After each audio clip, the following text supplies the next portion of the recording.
सुबह उठकर वनजाक्षी देखती है कि जहाँ पिछली रात को एक छोटा सा पौधा था, वो अगले दिन एक बड़ा 6 फुट वाला पेड़ बन चुका था। और इतना ही नहीं, उनपे बैंगन भी इतने भरे भरे और 4 गुना बड़े भी उग गए थे। ये देख वनजाक्षी अपनी आंखों का खुद यकीन नहीं कर पा रही थी। पेड़ के पास आकर उसे जांचने लगती है। ये कैसे हुआ? कि मुमकिन कैसे है? कल तक तो ये पौधा था, आज पेड़ कैसे बन गया?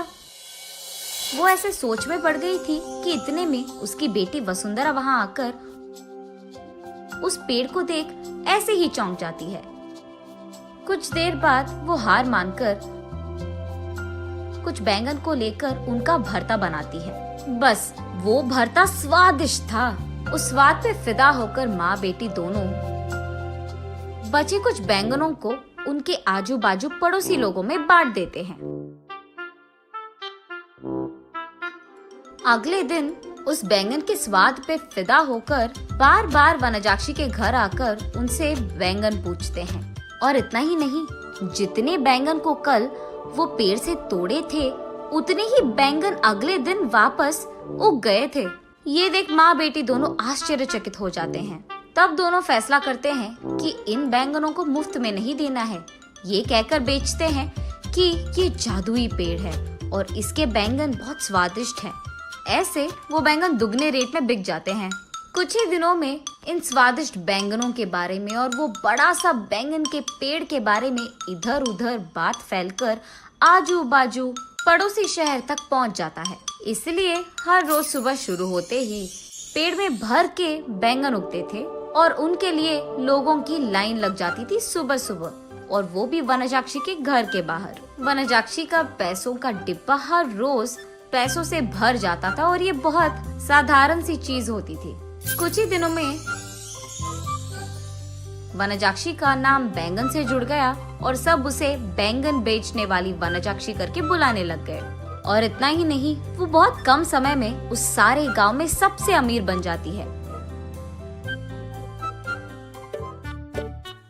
बड़ी सी बंगला बनवाती है और उस बैंगन के पेड़ के चारों ओर बाड़ लगवा देती है और उस पेड़ के पास एक सिक्योरिटी गार्ड को भी रख लेती है। एक दिन वसुंधरा वनजाक्षी के पास जाकर ऐसे कहती है,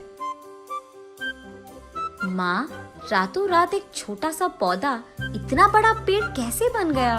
और ऊपर से अगर सारे के सारे बैंगन हमने तोड़ दिया तो भी अगले दिन उनके जगह में उतने ही भर के बैंगन उग जाते हैं। ये कैसे मुमकिन है? अरे हाँ, मैं भी इस चीज के बारे में सोचना भूल गई। चलो, जो भी हुआ उनसे हमारा अच्छा ही तो हुआ।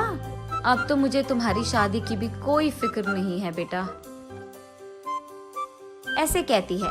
और ठीक तभी वनजाक्षी को एक बात याद आती है। उस समय में जब भी वनजाक्षी के लिए रिश्ते लाते थे तो कुछ भी सेट नहीं होता था। अगर वसुंधरा को लड़का पसंद आ गया तो लड़के वालों को इनका दहेज नहीं पसंद आता था, और अगर लड़के ने वसुंधरा को पसंद कर लिया तो वसुंधरा को वो लड़का पसंद नहीं आता था। ऐसे बहुत सारे रिश्ते देख देख कर वनजाक्षी थक कर ये सोचने लगती है कि शायद उसकी बेटी के कुंडली में कोई दोष है, इसीलिए वो बहुत सारे पूजा पाठ करवाती रहती थी। ऐसे ही एक दिन वो मंदिर में पूजा करवा के घर लौटती रहती है। तब रास्ते में उसे एक बैंगन का टुकड़ा नजर आता है। उसे लेकर वो अपने घर के सामने रख देती है। और कुछ दिन बाद उस जगह में एक छोटा सा पौधा उग गया था। मंदिर जाने से पहले उन बैंगनों को देख वनजाक्षी सोचती है, घर आने के बाद ना इन बैंगनों का एक बहुत अच्छा भरता बनाना है मुझे। यही सोचते हुए वो मंदिर चलती रहती है। रास्ते में वो ऐसे सोचती है, अगर कोई वो बैंगन को लेके गया तो वो फैसला करती है कि जल्दी जल्दी वो मंदिर जाकर भगवान की प्रार्थना करके बाहर आ जाएगी। वापस आते वक्त उसे रास्ते में एक साधु नजर आते हैं। उनके पास जाकर वो ऐसे पूछती है, स्वामी, मैं मेरी बेटी की शादी करवाने के लिए बहुत कोशिश कर रही हूँ, लेकिन नहीं हो रहा है। कृपा करके इसका कोई हल निकाल दीजिए। ठीक है, उस जगह पे बैठकर अपनी पूरी मन से प्रार्थना करो, ऐसे कहते हैं साधु। तब वनजाक्षी उस साधु के सामने बैठकर इसी डर में पड़ी रहती है कि कहीं कोई उस बैंगन को चुरा ना ले। हे भगवान, मेरे घर जाने तक उन बैंगनों को संभाल के रखना, किसी को उसे चुराना नहीं है। इसका प्रार्थना करके वो उठकर साधु के पास जाकर आशीर्वाद दीजिए स्वामी, ऐसे कहती है। तब साधु कहते हैं, जो प्रार्थना तुमने अपने मन से, पूरे मन से किया है, तुम्हें वो हासिल होगा, और वो भी दुगने में। जाओ बेटी। तब जाकर वनजाक्षी को समझ आता है कि हुआ क्या था, और वो वसुंधरा को ये सब समझा देती है। तो तुमने मेरे शादी के बारे में नहीं, बैंगन के बारे में प्रार्थना किया था। हाँ, तुम भी ना, ये कहकर हंस लेती है। चलो जो भी हुआ, हमारा तो भला ही हुआ ना बेटी। इस बैंगन के पेड़ के वजह से हम अमीर बन गए हैं, और कल ही तुम्हारा स्वयंवर है, तैयार हो जाओ। ये कहकर आजू बाजू पड़ोस के सारे गांव में डंडोरा पिटवाती है कि उससे भी अमीर लोग उसकी बेटी से शादी करने के लिए स्वयंवर आ जाए।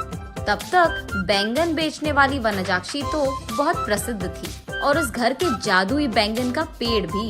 इसीलिए उससे रिश्ता पक्का करने के लिए बहुत सारे अमीर लोग लाइन में लग गए थे। उनमें से अमीर और अच्छा दिखने वाले एक आदमी से वनजाक्षी अपनी बेटी वसुंधरा की शादी करवा लेती है। कुछ दिन बाद जब उसके सारे जिम्मेदारियां खत्म हो गई थी, वनजाक्षी उस बैंगन के पेड़ के पास बैठकर ऐसे सोचने लगती है, उस दिन मुझे इस बैंगन के बारे में काश कुछ सोने का ख्याल आया होता। बैंगन के बदले में सोना दुगने में मिल जाता था, तब मैं और अमीर बन जाती थी। हाँ।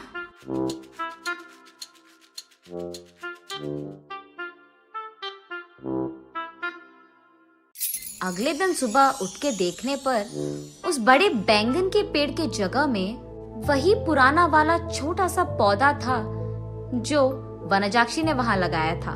तब वनजाक्षी को पूरी बात समझ में आती है। आशा करना तो अच्छा ही है, लेकिन लालच करोगे तो निराशा ही मिलेगी।